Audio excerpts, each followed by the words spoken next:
qui n'a pas grandi avec son père ne sera pas comme celle qui a grandi avec son père. Celle qui a grandi avec son père n'aura pas du mal à se soumettre envers son mari.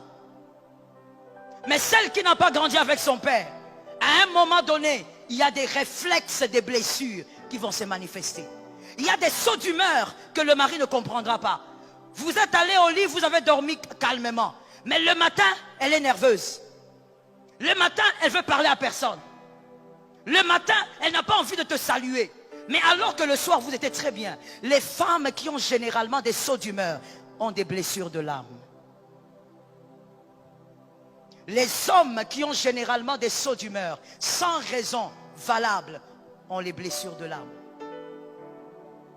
Il y a des événements qui lui rappellent son enfance.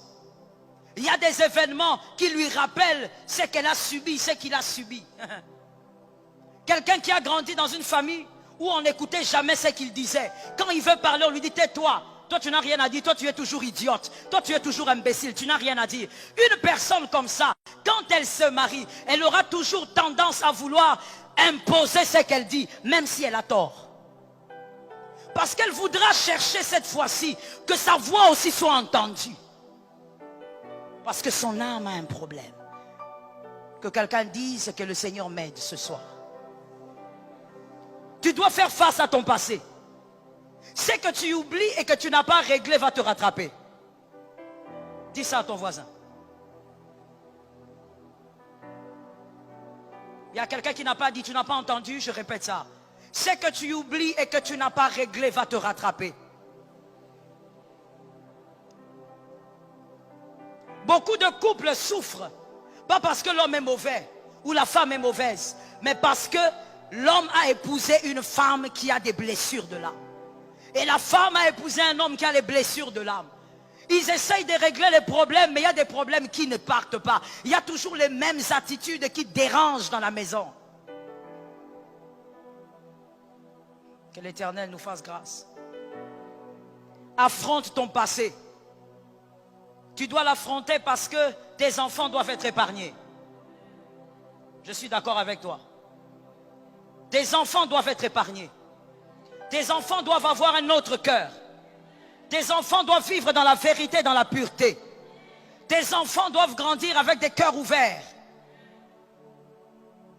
Si toi tu ne te corriges pas, tes enfants vont vivre les mêmes choses mais sous d'autres formes.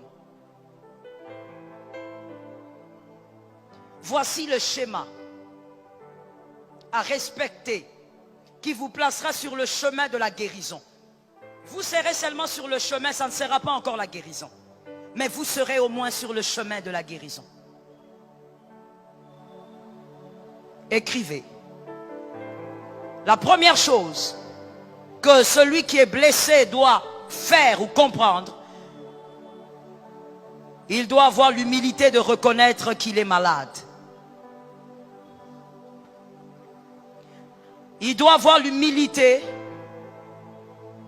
de reconnaître qu'il est malade. Soulignez bien l'humilité. Jonas 1,12. Jonas 1,12. Apprendre à s'indexer est le commencement de l'humilité. Quand vous apprenez à vous indexer, pas indexer l'autre, mais vous-même. Vous regardez votre foyer, vous regardez votre vie, vous dites non, ça ce n'est pas la faute de mon mari, ça ce n'est pas la faute de ma femme, ça c'est ma faute. Lorsque quelqu'un commence à s'indexer face au problème, il est sur le chemin de l'humilité. Jonas, lorsque le bateau a commencé à chavirer, Jonas a dit, ne vous inquiétez pas. Le problème, ce n'est pas le bateau. Le problème, ce ne sont pas les vagues. Le problème, ce n'est même pas le pilote ou le capitaine. Le problème, c'est moi. Une personne qui veut la guérison doit apprendre à dire le problème, c'est moi. Je veux que tu dises à ton frère, apprends l'humilité.